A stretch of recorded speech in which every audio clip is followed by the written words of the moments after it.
Thank you. Mr. Banks is recognized for 5 minutes. Thank you, Mr. Chairman. I apologize. I had to step out to go cast a procedural vote, so I missed a little bit of the testimony so far today. But I did want to ask immediately, Dr. Ratner, it seems that we've established today that the threat of a Chinese invasion into Taiwan is more than ever before. I mean, is that fair to say? I think there is a mounting threat of aggression from the PRC. More than before, more than ever before. With the capability that they have today, yes. That's the message today. They more have than ever, more than acts ever of before. aggression in the past, so I wouldn't say more than ever before. More than in recent years. Yes, the threat is fair enough. Admiral, would you say that Taiwan is safer in 2022 than, say, just pulling something out of the hat, summer of 2019? Congressman, thanks. I think they are seeing exactly what we're seeing, which is this increased aggression. I don't know how to measure whether they're safer or not. I think there's a growing concern based on what they've watched the PRC execute over the last number of years. But we're here today because this increased aggression it's increasing. It's growing. It's more of a threat than it was before. In August 2019, Jake Sullivan debated Michael Pillsbury from the Hudson Institute, and he said, quote, "When it comes to the issue of Taiwan, 30 months into the Trump administration, it is more likely for the U.S. to be dragged into a war with China than 30 months ago. The Trump policy toward China is fundamentally not productive," end quote. Today, coincidentally, we are 14 months into the Biden administration, of which Mr. Sullivan is acting as President Biden's national security advisor. Admiral, are we less likely today to be dragged into a war with China over Taiwan as compared to 2019? Sir, once again, I see increasing desire to build up and continue to grow their military capabilities. President Xi Jinping, in a public statement, said he wanted his forces modernized by 2027. He didn't articulate what he would do with them or when he would do it. But from where I sit, my responsibility is to ensure we're ready should that occur. So, Dr. Ratner, what's changed? What's changed between the summer of 2019 and where we sit today? What is the fundamental difference in our foreign policy today that has led to an increased aggression, as the Admiral defined it, in China's posture toward Taiwan? What's different? Why now? Congressman, I don't attribute Xi Jinping's growing aggression and assertiveness to the United States. You don't? Okay. Well, what's changed? What's changed? Why now? Why not then? If it doesn't have anything to do with the United States. I'd be happy to share that assessment in a classified setting. His capabilities are growing, and his patience seems to be decreasing. But you don't have an explanation for the American people about why. Well, if I could jump in, Congressman. So again, this is about what the PRC has done, not what anyone else has done, right? They've taken lives on the Indian line of actual control. They have discounted their agreement as it applied to Hong Kong. They have locked up 1 million Muslims in Xinjiang. So their actions, the PRC actions, not U.S. actions, not any other nation's actions, are the things that give us concern. I think that's what you were getting to. What I'm getting at is that Jake Sullivan said that this was more likely to happen on Donald Trump's watch because of Donald Trump's foreign policy. But instead, Dr. Ratner, you conceded that the threat is more real today than it has been at any point in recent years. Let me move on. Let me move on. North Korea restarted missile tests. North Korea restarted missile tests in 2021 after a 4-year pause in testing. In 2022, North Korea conducted a record number of missile tests. Last Saturday, it conducted the 9th missile test this year. In addition, recent satellite images have shown North Korea seems to be building up nuclear testing. General, what factors do you think led North Korea to resume these provocative behaviors since 2021 after a rather long hiatus? KJU claims it's because of sanctions and that we haven't come to the table. I think it's more internal for him. I think it's fairly complicated when you think of the Moon administration's on a transition. And I think, as we just talked about with China, I think he defers to China, but he's also looking to be autonomous. So while this threat is to the south and to the U.S., I'm sorry, but the gentleman's time has expired. Mr. Panetta is recognized for 5 minutes. Thank you, Mr. Chairman. I appreciate that. Let me just get my questions. In regards to the other night, gentlemen, obviously, thanks to all three of you for being here and appreciate your patience as well as your testimony and the information you're providing us. The other night, I had a good conversation with a representative of Taiwan. And obviously, we were talking about Ukraine, and we were talking about how inspired we are by the Ukrainian people and how their population is all in on this, obviously. Obviously, then that pivoted to the people of Taiwan and talking about the National Guard and the conscription services that they have there. Obviously, that's something that I think was going to play an important part if there is any sort of invasion by the PRC. That being said, is there anything that we can do? Is there anything that the Taiwanese should do in order to increase the capacity, increase the will of the National Guard or those who are under conscription service in regards to what they can do to be more involved in their service or in their will to respond to a PRC attack? Thanks, Congressman. I believe, well, I know for a fact that this is an initiative that's being developed and implemented to ensure that there's a robust whether you want to call it National Guard, Reserve Force, or capability outside of the uniformed service to be able to defend their nation. So it's very important, and they are working diligently to develop that system. Are we involved in any way of helping them in that? As a part of the Taiwan Relations Act, we contribute to the support of their defense, and that includes both weapons via FMS, capabilities that we've talked about, but also through services and training. Yes. Right. Thank you. And Admiral, you talked about, I think it was in your questioning, in the question and answers to the chairman, you said, number one, we need a more integrated and sustainable ISR. Go into that a little bit, please. And how can we create a more robust exchange of our ISR with our allies? Yeah, thanks, Congressman.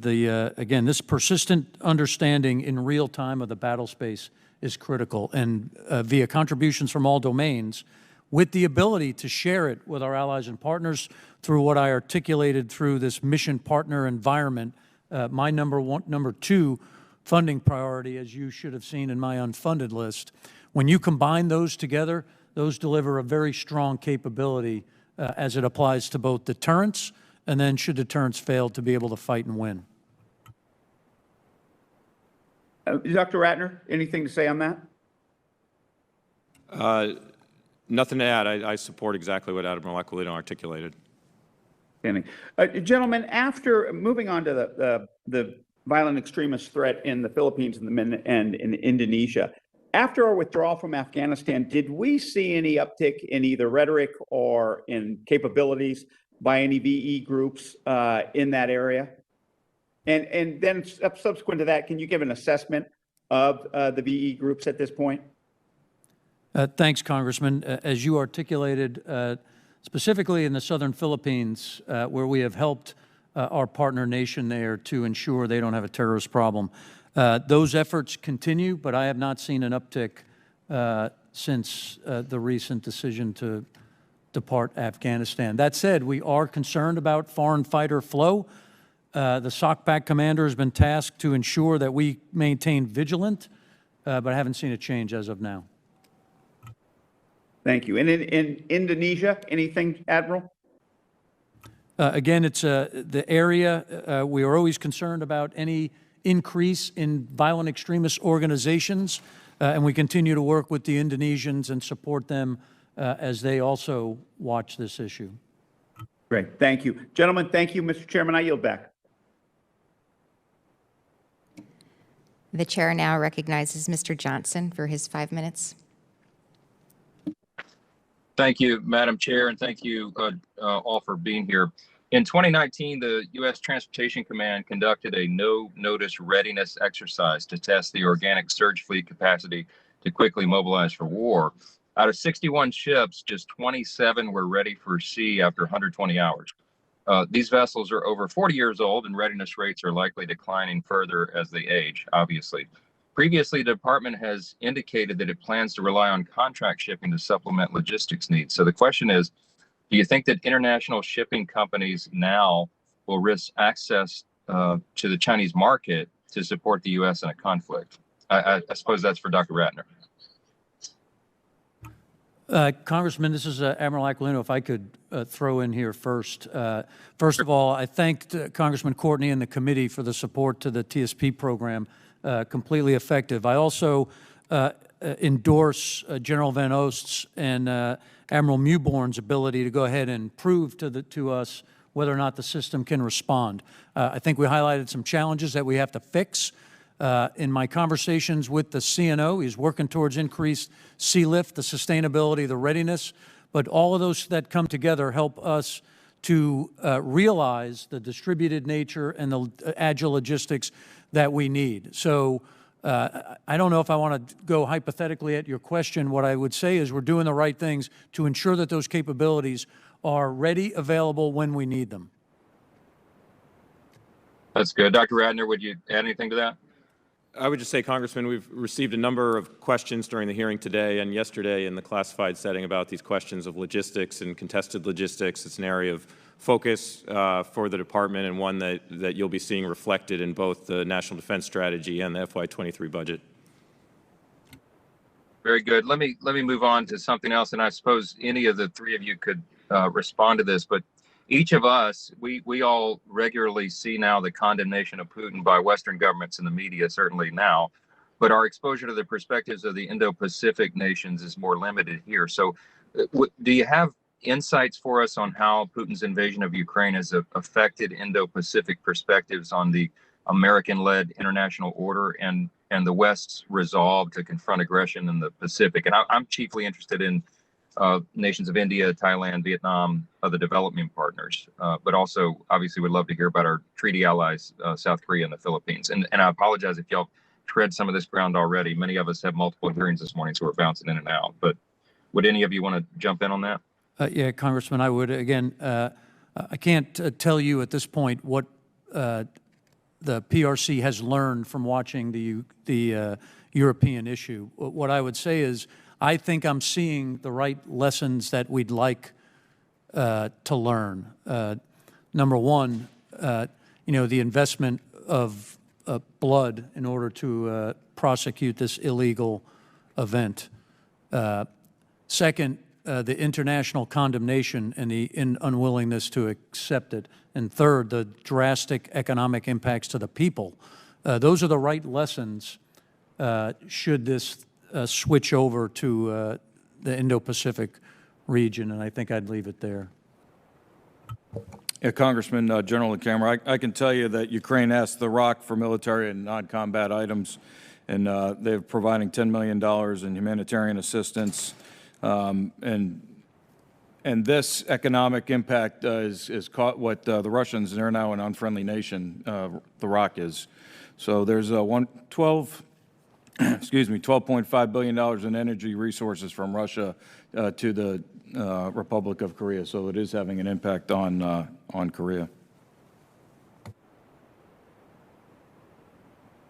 Let me ask one more question, and I'll direct this to Dr. Ratner. I'm not sure how much time I have left, but I'm just curious, and I guess we all are interested in knowing what investments we need to make in our allies and partners to protect against vulnerabilities that China may exploit in an effort to prevent them from offering us support in a conflict. And what specific investments in our defense industrial base, for example, can we make that would simultaneously reduce the dependence of our allies and partners on Chinese technology and manufacturing and finance, and also enhance our readiness? Congressman, time is running out here before the chairman cuts me off. I'll just say we are engaged in multiple discussions with allies and partners specifically on the types of asymmetric capabilities that we think they need to best deter and deny PRC coercion and aggression. Very good. I'll yield back. Gentleman's time has expired. Ms. Houlihan is recognized for 5 minutes. Thank you, Mr. Chair, and thank you, gentlemen. I really appreciate the chance to ask a couple of questions. One of my questions has to do with Sino-Russian relationships, and just in my brief reading, understanding that there have been multiple statements made between the two states, multiple exercises and cooperation of various forms, but that the large and sort of the short of it is that we don't see a real formal alliance, so to speak, at this point in time. What would it look like if we were seeing a more formal alliance gel? What sort of signals or indications would we be seeing that could or should alarm us? Admiral, I was hoping you might be able to comment on that. Thanks, Congresswoman. It's previously been described as a marriage of convenience. There's issues on both sides as whether or not they trust each other. But we need to look very closely at what's happening right now and see if that's changed at all. That would be very concerning if those two authoritarian nations delivered or developed or went into something that looked like a treaty alliance. So we're watching it very closely. Again, we're on day 14 of this thing in Europe, and we're watching it to try to understand what does that translate into. And Dr. Ratner, you were shaking your head. What does that mean, would translate into? What are we looking for? Are there formal treaties or something else? I think probably not a formal treaty in the short term, but as Admiral Aquilino said, we are watching very closely. At a minimum, I think we have seen Beijing's tacit support for Russian aggression in Ukraine.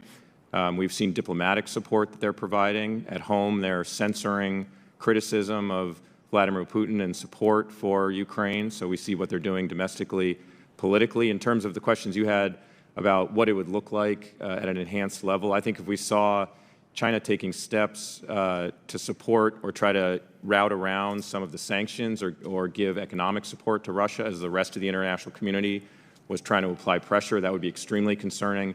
And if they provided any military support and capabilities or otherwise, that would be extremely concerning. Mm-hmm. In general, anything to add there? Yeah, what I call it is third-party intervention and influence on the Korean Peninsula. So I don't separate Korea, DPRK, China, Russia. I think there'll be some kind of impact and any kind of hostilities on the peninsula that we're paying attention to. Thank you. And my next question is somewhat related. The DoD has been trying over time to rebalance the global allocation of intelligence and surveillance and reconnaissance assets to U.S. Indo-PACOM. How is that going, and what are the gaps that still exist? If you, Admiral, might be able to elaborate on that. Thanks, Congressman. So the theme that we've watched over the last 20 years is there's never enough ISR. The globe is a big place, and we have multiple areas that we keep tracks on. What I would say is as we shift towards a focus to the Indo-Pacific, some of those resources have come to the Indo-Pacific, but we're still not meeting the total requirement. We're not meeting the total requirement anywhere. What I will tell you is the Secretary has not pulled any assets from the Indo-Pacific based on what is needed in the Ukraine. So again, the department's focus in the right theater, but boy, it's a complex world. Mm-hmm. In general, in your area, is there any gaps still in ISR that you would like to talk about? Most of it is in placement and access, given the comprehensive military agreement between the North and the South, and just our ability to collect over DPRK. We cannot fly our ISR directly over. So we rely on the other ends to develop the intelligence picture. And with my last minute, my question regards the Philippines and the strategic importance of the Philippines amidst a lot of political uncertainty that you all mentioned yesterday. How are you viewing that, and what can we be doing to, I guess, firm up our relationship with the Philippines in the face of uncertainty? Thanks, Congresswoman. Again, the Secretary went to the Philippines not long ago, and as you know, we were having issues with the visiting force agreement, and he got that problem corrected. So the trend is in the right direction. We're doing more with them. We can continue to develop that posture there through our EDCA sites. We're building out Basa Air Base to practice train with them, Fort Magsaysay. So it's on the right trend. We need to continue and expand those initiatives. Thank you, and I yield back. Thank you. Mr. Bergman is recognized for 5 minutes. Thank you, Mr. Chairman, and Thanks to everybody. This late in the hearing, pretty much most of the questions have been asked. So rather than duplicate that just for the sake of saying it's not been said until I've said it, I'd like to kind of dig down a little deeper on the ISR piece that Representative Houlihan just indicated. Do you as in the Department of Defense, are you truly taking advantage of all of the capabilities that are out there? Let's say we use the term COTS, commercial off the shelf. Are there any opportunities for increased robustness in ISR using things like, again, already existing systems? I give you one example, like, a Sea Guardian, MQ-9B. That's just one example, because we've got a lot of challenges and you cannot have too much visibility. Any comments? Yes, Congressman. We're certainly experimenting with anything that could provide additional capability. I'll give you an example of a sail drone with an ISR suite. So through our experimentation program, we are working to deliver those capabilities that haven't been applied militarily and figuring out how they deliver a warfighting outcome.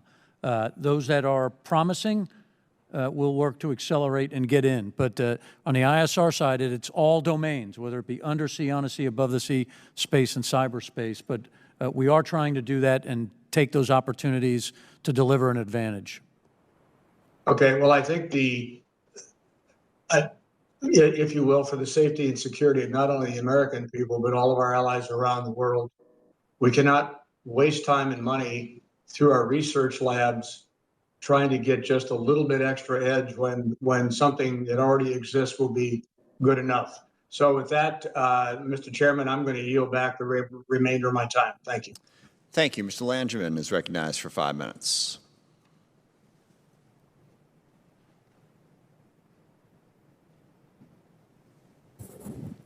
You with us there, Jim?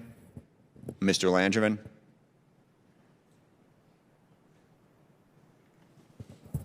We don't have any other Democrats, do we? So who's next? Yes, I am, Mr. Chairman. Sorry about that. Okay, Mr. Langevin is recognized for 5 minutes. Okay. Thank you, gentlemen. I appreciate your testimony here today.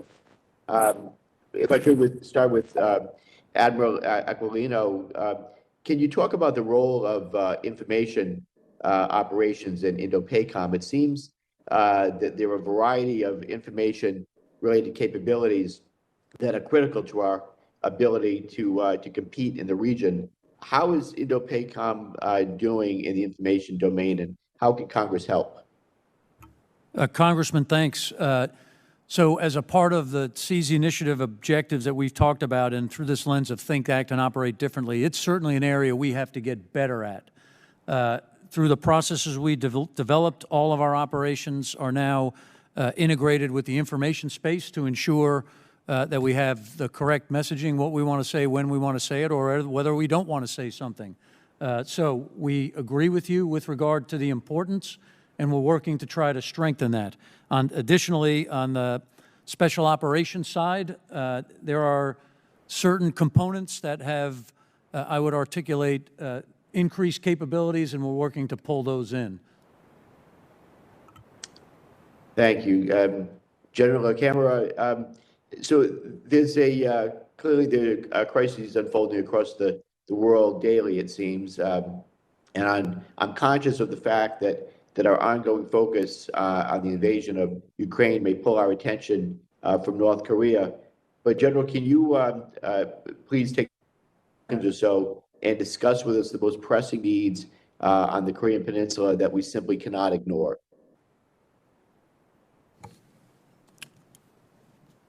Yeah, thanks, Congressman. For me, the top priority is maintaining the alliance with the Republic of Korea. And then combat readiness is number two. We've got an exercise program. We've focused mainly on command post exercises, but we need to make sure that we're training at the tactical level all the way up through the operational level. based on the changes in the terrain, based on the changes in the enemy, and based on the changes of friendly capabilities. We're in the process of rewriting our op plan for the defense of the peninsula. Thank you. And let me turn to Dr. Ratner. In your posture statement, you mentioned that we are growing our cooperation in cyberspace with India and the Quad. Can you expand on this work more specifically, and how has this cooperation been successful, and have there been any roadblocks to getting it done? Congressman, the vast majority of that work is classified, but I'll just say we are working with the Indians both to ensure that we're able to communicate better in classified settings and information related to space, cyber, and intelligence. And we are also working with them to help them better defend their own networks. Okay, and Admiral Aquilino, can you highlight some of the initiatives to advance cyber with our partners and allies in the Indo-Pacific region? Yes, Congressman. As a part of the AUKUS agreement, again, if we look at that, everybody wants to talk about submarines, but it's really about advancing or improving our advanced capabilities. Cyber and space are clearly two of those. We're working directly with Australia, and next week, again, I'll be going there with General Nakasone and General Dickinson, along with the Chief of Defense, General Campbell, to frame and continue to move our capabilities forward. And we do that wherever we can safely and securely with our high-end allies and partners. Thanks. Then Dr. Ratner and Admiral Aquilino, China plans to complete their modernization goals by 2035, and they continue to develop their capabilities across space, cyber, and nuclear domains. In this unclassified setting, can you generally explain how these modernization efforts compare to our own? Again, thanks, Congressman. One update. So President Xi Jinping has accelerated that timeline for his forces, and he's asked for modernization by 2027. That is concerning. Again, we still have the greatest military on the planet. We need to understand his acceleration, the capabilities he's developing, and not only stay on par, but exceed and generate overmatch in all those areas. Thank you. I yield back. Thank you. Ms. McClain is recognized for 5 minutes. Thank you, Mr. Chairman, and thank you all for being here today. Historically, India has had significant ties economically with Russia. New Delhi has been an expansive market for Russian oil and gas sales, and last year Russia delivered the S-400 air defense system to India. In December 2021, the 2+2 meeting between India and Russia, India made it clear that the future of the relationship was dependent on Russian investing in Make in India projects. My question is for the Admiral and Doctor is, India clearly wanted to maintain its relationship with Russia by its actions.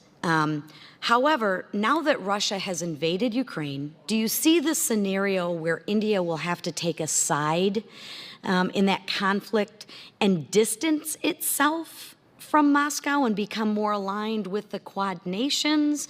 Or do you see maybe India attempt to stay neutral? I'm just curious on your thoughts on that.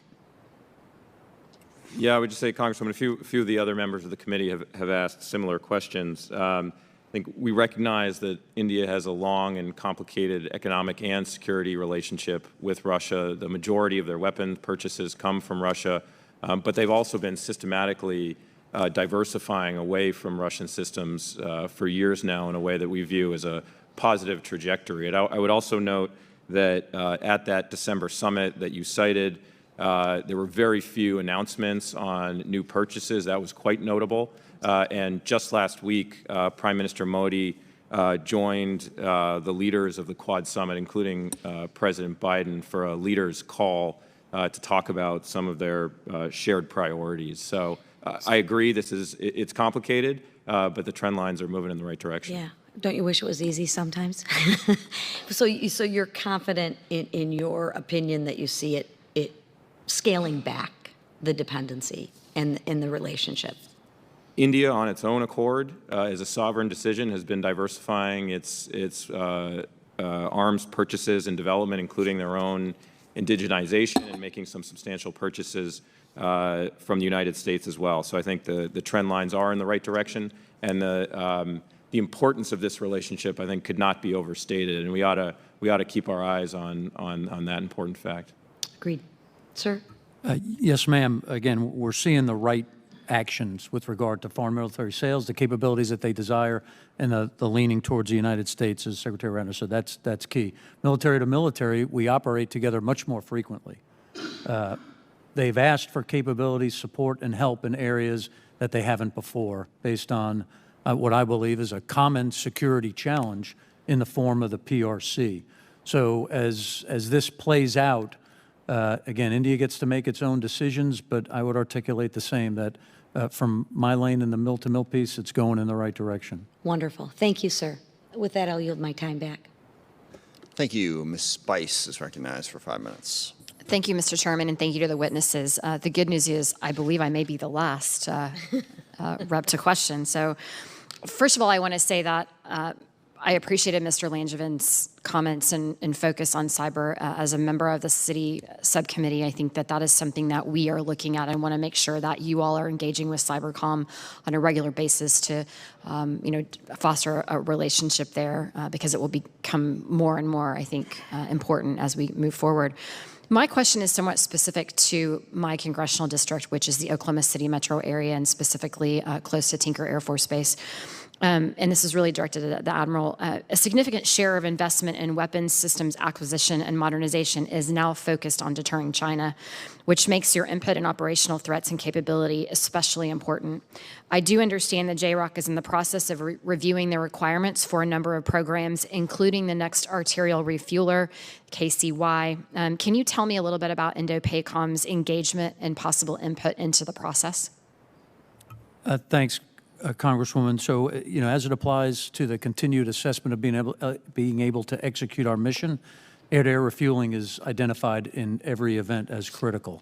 Not only in Indo-PACOM, across all the combatant commanders, to include the strategic commander, especially with all the things that are in Tinker that are under his realm. So we identify the requirements. We have to continue to ensure we have the capacity to execute all of our war plans. So I do have input, and it's a critical focus area. Excellent. Mr. Chairman, I yield back. Thank you. At this point, we have nobody else here in line to ask questions. So it's a fancy way of saying we are done. I do want to thank the gentlemen for their testimony. This is going to be a huge year, FY23, as we've seen. The world has clearly changed, and our national security is going to be even more complicated than it was before. So look forward to working with all of you to make sure you have the tools you need to defend our interests. And I thank you very much for your testimony. And with that, we are adjourned.